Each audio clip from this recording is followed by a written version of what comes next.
Morning.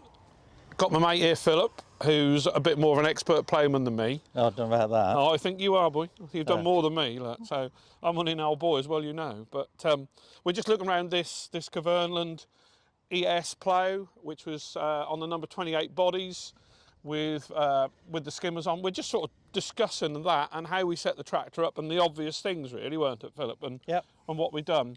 Par example, before Lewis started, I got him to check the tyre pressures. Very easy to neglect that. One, it'll spoil your tyres, but two, you can be offset and then suddenly you're not ploughing the same both ways, are you? If one tyre is slightly less than the other. Sway bars are off though. I don't know what people think, but I don't like sway bars on when ploughing. The plough should find its line. Well, that's what I think. Yeah. It should find its line, shouldn't it? So, you know, that should easily find its line where it wants to be, don't it? Your linkage and your drop arms all want to be the same length and such like, don't they? Yep. So what we start off with that. Yeah. So what we're talking about, the drop arms, is these ones, Lewis. Those ones. You've measured those? Haven't you made sure they're both the same length? We could actually shorten those and give you a bit more lift, because when you're in the ground, your ram is still extended. Yeah. If you do. So we could shorten them. That'll help each side. Yeah. Count the turns when you do it. And your top link, obviously. Hopefully we can be in the float and hole on that. All right. What else do we need to discuss? Now, Adam, whose plough this is, has told me about the number 28 body. Now, that's used to be a number 8, but then they made the 28, which is a longer body. And the idea behind that is that it takes longer to come over and a lot easier to pull. More gradual turn on it. Yeah, that's it. That's it. Yeah. So it's a longer bodied breast. Not very often you get a chance to say that, is it? But anyway. It's a longer bodied breast, which then turns it over easier. Trust you. All right, behave, look, behave. It is a vary width plough, but it's manual. And that's done on a turnbuckle at the front there, which is quite easy to do and set up. And then you've got your gradient on there. All right, yeah, I'll see that. So we're currently set about 16 inches, but on this bit of dirt, you know, you could go wider. Myself, I think if I'm on a heavy bit of dirt, I like to narrow that up. So you make more slots in it and more cuts in it, rather than folding a big lump over. Let's fold lots of little ones. Probably. But we've not got heavy land down here. This is, as you would call it, boys' land, isn't it? Well.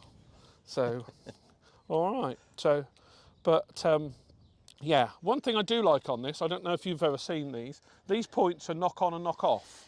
Lewis was just telling me in the yard. Yeah, I've not seen them, to be honest, but they sound like they could save a lot of time on land where you're wearing a lot of metal. Oh, you can change them in less than a minute. And that, you just put the wedge in there, tap them, they come off. But they do wear exceedingly well. I was rather surprised when we're over on the tulip land, on the sandy land, these last 3 times longer than the standard point for us, which I was quite surprised by. So what you've also got is, all right, yeah, you've got that's your wedge. Yeah. Yep. And you literally tap that in the hole behind, tap it off, and then literally gently tap the new one on. And the land is always pushing them on anyway. So what holds them on? Is there like a notch that sort of clicks in, or? They're a taper, right. But they're a matched taper. So as they push on, they get tighter and tighter. Yeah. So that they'll never come off unless you force them off like that, and that's what that's for. Yeah. But we hadn't run these until a couple of years ago, and on this really abrasive, sandy, stony land over at Hillington and places like that, they last probably 4 times longer than a standard point. You know, the old bolt-on points, bolt on underneath? Yeah. They lasted probably 4 times longer. I was quite horrified. I didn't think genuine would make that much difference. Right. But it did. So are they hard-faced on them, or? They're a hardened steel. I don't think there's any hard facing on them, right. But they're a hardened steel. But they do last longer. And they're not horrendous money, because you've only got, not being funny, you've only got a small piece of metal you're replacing, aren't you? But I do like those. That is a nice sort of touch. Are they a special skimmer? Because they look quite a big skimmer, or is that a standard Caverneland skimmer? That skimmer is what they call a maze body. It's quite a tall one, yeah. I wonder. And it stops the wrapping. You know, when you got a lot of stuff on them. Get stuff wrapped around the round shank. them. Yeah. It stops a lot of that. Yeah. On the newest ploughs, you can have an option where the skimmers are actually adjustable. So you loosen 2 wing nuts off, and there's a handle, and they both adjust by the same amount each side, which is All quite right. a clever idea, because it takes, you know, if you know what to alter these skimmers, it takes a few minutes to do that. Yeah. So what they've done is there's a mechanism in them, so you loosen 2 wing nuts off top and bottom, and when you move the nut, both go out or both go in. All right. So that makes them a lot easier and a lot faster to adjust. Some sort of a gear that Yeah. There's Yeah, a linkage in there which yeah. then allows them to go out, which I thought was a nice idea, because 9 times out of 10 you don't adjust the blinking skimmers because it takes so long, don't it? So very often. you know. Yeah. So, Yeah. but yeah, right. You can see this has been rather wet and a bit. Well, it's been underwater parts here. I mean, I think Lewis has got some pictures. Hopefully, he'll put in of this underwater. But thankfully, we've dug a trench down the bottom there, let the water go. But even so, we need to get the air into it. Hence why we're ploughing it before we drill it. Let it dry out a bit. You can see just this low is a little bit shinier and whatever, but it's still lovely land, isn't it? Yeah, it's a nice bit of dirt regardless, isn't it? But the trouble is, if it comes wet when you've got a crop in here and you go in here with a harvester, you can't sink outside. That's right. Yeah. You know, then you are in a muddle. Yeah. So, but no, that'll be all right. That'll be good. This is a hydraulic front furrow width on this. And I think part of the reason it's hydraulic is because if you change tractor, you quite often not change the wheel settings or the wheel widths. Yeah. So it's very easy then to match that up. I mean, currently we've only just set in, but this is not quite right. And the easiest way is to measure. You want to be the same. See, we want to be 16 inches, which is quite a width when you look at it. And we're a bit shy at the moment. But if you look, we're not central in the tractor. We're not, yeah. And we've not pulled into the bed. We've only just set in, so it's perhaps not found its true position, place as it were. Yeah. No. So hopefully when Lewis get going, that'll be better. I see you got a curve in it, mate. What happened? Yeah. Did fairies come out and knock it round, did there a bit? Or? Got dark, didn't it? Got dark? Yeah. Oh, dear. What time did you go until? I thought you'd go till dark. Was you till dark? Yeah, I was still dark. Yeah. I don't think the lights on this aren't very good. No, I think one works, one don't. How many acres you got in here? It's a 10 hectares in here, 25 acre? I'd guess probably about that. 10 hectares. I think it's 10 hectares, this one. Yeah. But what else is there to cover the rent, is there, Lewis? Not really. Do you want to talk about the spring reset, how it's not really that useful here? Oh, right, yeah.